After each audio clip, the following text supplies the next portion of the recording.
Sidang Nikita Mirzani, Pak, sebagai praktisi hukum, Pak. Gini, gua merasa terharu ya. Gua ini sebuah perjuangan dari seorang perempuan, dari seorang Nikita Mirzani dalam rangka mempertahankan dirinya, kan, dari ancaman 11 tahun yang diancamkan oleh JP. Siapapun, ya kan, siapapun yang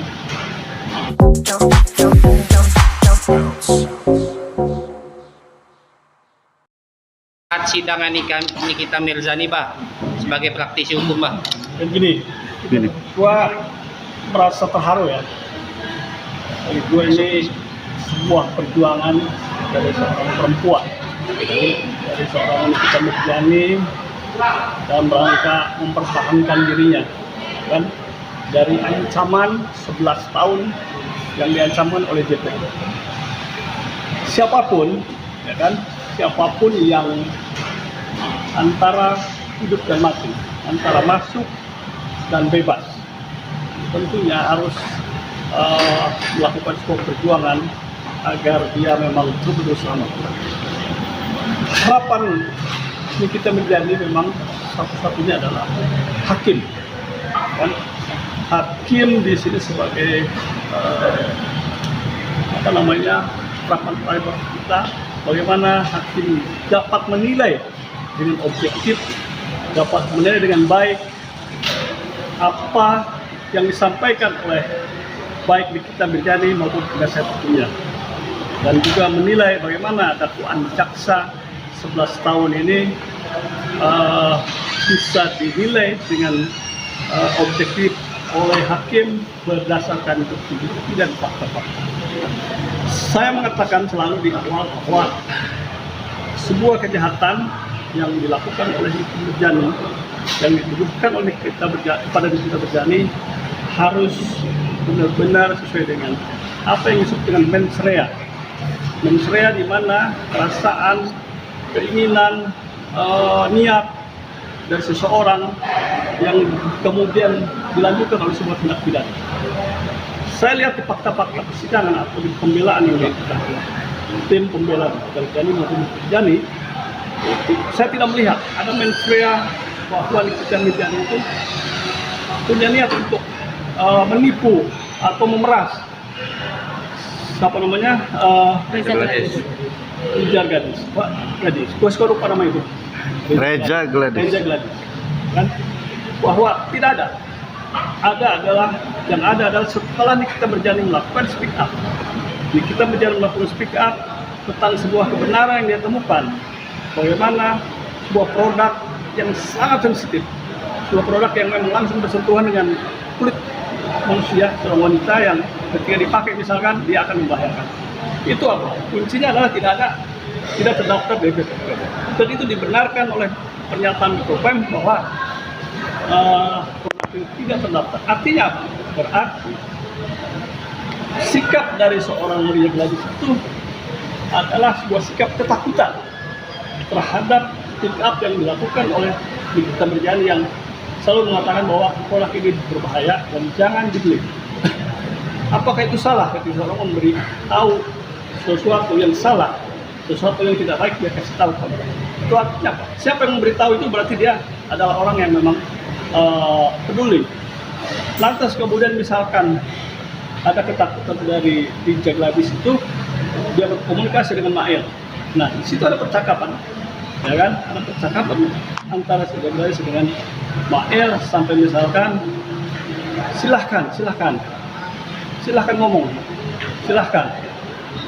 Dia menawarkan diri seolah-olah udahlah Kak Niki, begini, apa yang bisa saya berikan? Muncullah nilai, tapi nilai itu bukan sebuah pemerasan yang misalnya dengan kekerasan, pemaksaan, tidak ditemukan pemaksaan. Jadi artinya bahwa ketika dakwaan yang disampaikan oleh JPU bisa saja itu seharusnya bebas dari yang didakwakan, karena memang tidak ada ya mens rea-nya.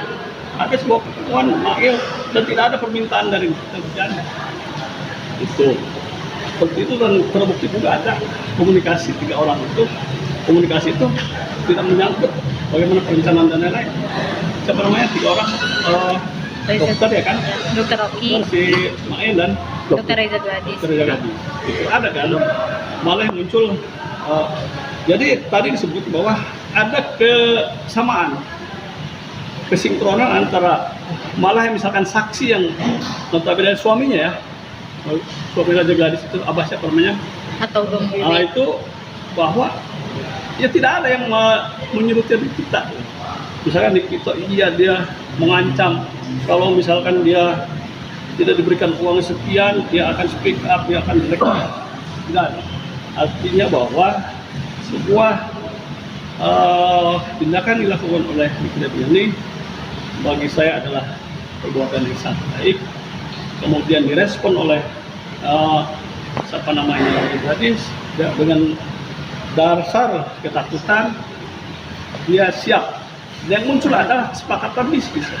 Yang muncul adalah ya sudah bantu produk saya begini. Sok bekerja siapa itu jangan ngomong-ngomong produk ini lagi. Nah, jadi artinya bahwa bagi saya karena memang ini tuntutan 11 tahun, yang saya selalu katakan bahwa ini memang sebuah tuntutan yang didasari oleh ketidakbersihan kemurnian tuntutan. Artinya bahwa ini ada unsur-unsur lain, tidak suka dan lain, sehingga yang memberatkan itu apa? Sikap tidak berani dan lain-lain di persidangan tidak sopan. Bagi saya itu sesuatu yang bukan dominan, karena bagi itu wajar sebuah perjuangan seorang ibu, seorang perempuan. Coba kalau misalkan orang antara hidup dan mati terancam, tentu dia harus berjuang fight, dan ini sebuah sikap yang luar biasa menurut saya. Ada seorang perempuan berjuang, dia tidak, walaupun sudah ancam 11 tahun, dia bahwa saya melawan. Saya katakan benar, ya benar, dia melawan. Saya ketemu tadi dan saya katakan luar biasa, hebat, dan dia menangis. Sebentar saya bincang-bincang sebentar, hanya 2 detik ngobrol. Artinya bahwa saya memberikan pengakuan kepada dia bahwa ya secara mau tidak mau dia memang luar biasa menurut saya. Luar biasa, dia tidak ada takut gitu loh.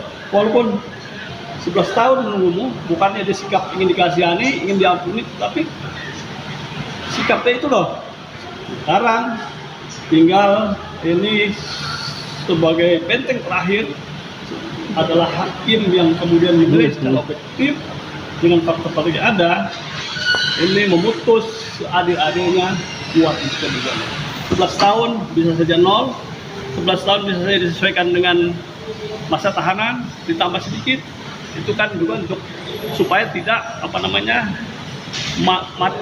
muka pengadilan itu tidak jelek ya, artinya adalah gitu. Jadi ini sebuah ketika disuruh jalani kan itu 1 hari pun harus ada pertanggungjawabannya, 1 detik pun di penjara di sel harus ada pertanggungjawabannya. Jadi nggak mungkin ya, mungkin bebas gitu, karena kecuali tidak ditahan ya, ini kan tahanan, sudah ditahan itu ada pertanggungjawabannya kalau dia tidak bersalah. Biasanya ya dipaskan atau lebihkan dikit di semat, biasa begitu. Tapi karena setelah sini loh, makanya saya bilang ini tuntutan yang memang harus jaga-jaga supaya tidak lolos. Nah, menjelang vonis nanti di tanggal 28, Abang sebagai praktisi hukum melihatnya gimana? Apakah bakal dijatuhi vonis yang ringan atau bebas atau makin berat atau gimana, Bang? Ini kan sebuah, kalau kita lihat kan semua orang pasti 11 umur begini lah, semua pasti juga ya kan, 3, 4, 2, 1. Kalau memang kan gini, seorang hakim harus mampu memutuskan sesuatu yang tidak populis. Bisa saja dikecam oleh siapa ketika dia memutuskan kita bebas, kita bersalah, bagi orang yang tidak populis. Jadi itulah hakim, makanya disebut hakim itu adalah benteng terakhir untuk keadilan. Oke. Sip. Oke, cukup. Oke.